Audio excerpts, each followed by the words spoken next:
Fala aí galera, eu, professor Raoni Paixão, do canal Caloria Física para o Enem, trago para vocês uma dica rápida e importante sobre associação de resistores elétricos. Legal? Trazemos então dois tipos de associações: associação de resistores em série e associação de resistores em paralelo. A associação de resistores em série, para começar a nossa dica, nós temos o seguinte, que quando tiver resistores associados em série, ou seja, resistores ligados um ao outro por apenas um único caminho, você tem então a associação de resistores elétricos em série. Tranquilo? Professor, então quer dizer que um resistor depende do outro? Perfeito. Um resistor vai depender do outro para que ele funcione. Se pelo menos um resistor dessa associação em série queimar ou for desligado, os outros param de funcionar porque a corrente para de percorrer esse caminho. Então, para que a corrente percorra esse caminho, eu preciso que o circuito esteja fechado, que todos os resistores estejam realmente funcionando. Então, professor, eu posso substituir esses três resistores por apenas um? Pode, desde que você conheça a resistência equivalente desses três resistores. E para você achar essa resistência equivalente, você vai ter a soma dos resistores. Para quantos você tiver. A resistência equivalente será igual à resistência de 1, mais a resistência de 2, mais a resistência de 3 e assim sucessivamente. Tá? Lembrando também, galera, que como você tem apenas um caminho, a corrente elétrica será igual para todos os resistores. Olha só, então a corrente elétrica de 1 será igual à corrente elétrica de 2, que por sua vez será igual à corrente elétrica de 3 e assim por diante. Tá legal?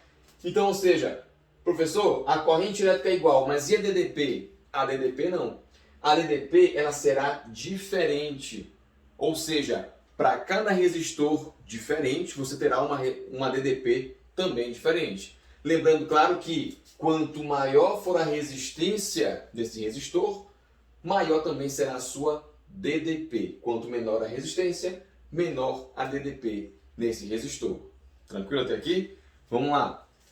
A associação de resistores em paralelo. Nós temos resistores ligados em paralelo, aonde um não depende diretamente do outro.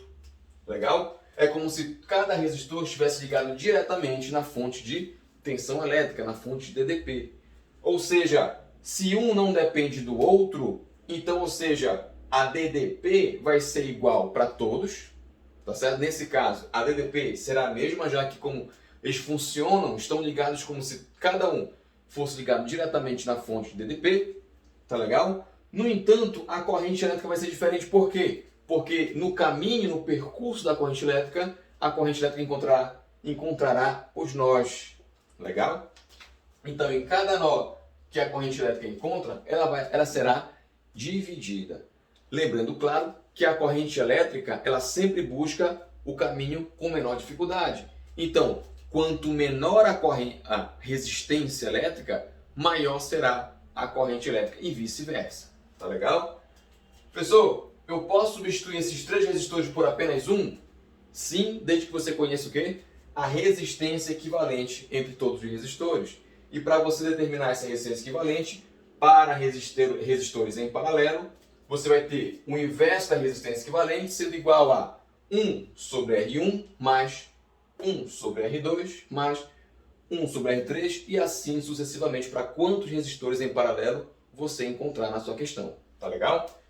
Professor, se eu tiver agora somente dois resistores e eles forem diferentes, como é que eu vou encontrar a resistência equivalente? Usando a regra do produto pela soma. Tudo bem?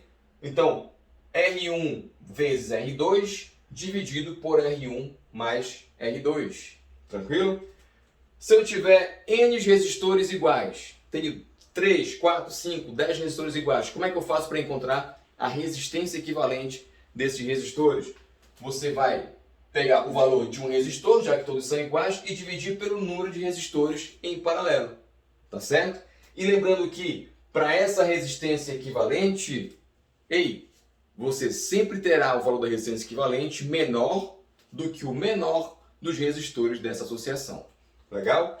Então, para todos os resistores, a DDP será igual e quanto maior a resistência elétrica, menor será a corrente. Lembrando que a corrente sempre irá procurar o caminho mais fácil, aquele com menor dificuldade para que a corrente elétrica possa percorrer. Então aqui fica a nossa dica do Caloria Física para o Enem. Grande abraço!